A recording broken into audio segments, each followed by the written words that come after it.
Hello friends, welcome to மங்கை சமையல். வாங்க கருப்பு கவுனி அரிசியை வச்சு எப்படி கஞ்சி பண்ணுறதுன்னு பார்க்கலாம்.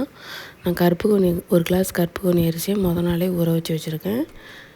இரவே ஊற வச்சு அதை தண்ணி வடிகட்டிட்டு மிக்ஸி ஜாருக்கு மாற்றிக்கிறேன். நம்ம உடனே செய்ய முடியாது, கருப்பு கவுனி அரிசியை ஊற வச்சு செஞ்சால் தான் நல்லாயிருக்கும்.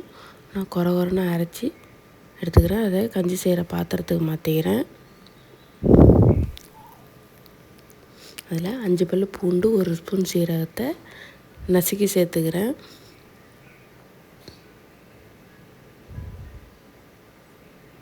தேவையான அளவு உப்பு, நம்ம நசுக்கி வச்சுருக்கோம்னா பூண்டும் சீரகத்தையும் சேர்த்துக்கிறேன். நான் ஊற வச்சு வச்சுருக்க தண்ணி சேர்த்து 1 கிளாஸ் அரிசின்னா 4 கிளாஸ் தண்ணி சேர்த்து ஸ்டவ்வில் வச்சு லோ ஃப்ளேம்லேயே கிண்ட வேண்டியது தான். இது அவ்வளோ உடம்புக்கு அவ்வளோது நல்லது. குழந்தைங்களுக்கு அடிக்கடி செஞ்சு கொடுங்க.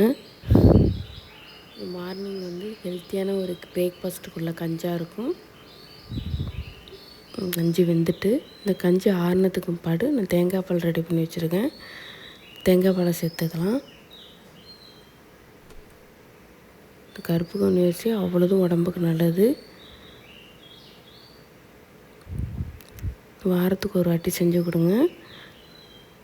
இது மன்னர்கள்லாம் இதேமாரி கஞ்சி தான் சாப்பிட்டு ஹெல்த்தியாக இருந்திருக்காங்க. நம்மளும் இந்த பாரம்பரியமான அரிசியை பின்பற்றுவோம். இந்த வீடியோ பிடிச்சிருந்தா மங்கை சமையலுக்கு சப்ஸ்கிரைப் பண்ணுங்கள், ஷேர் பண்ணுங்கள், கமெண்ட் பண்ணுங்கள். தேங்க்யூ.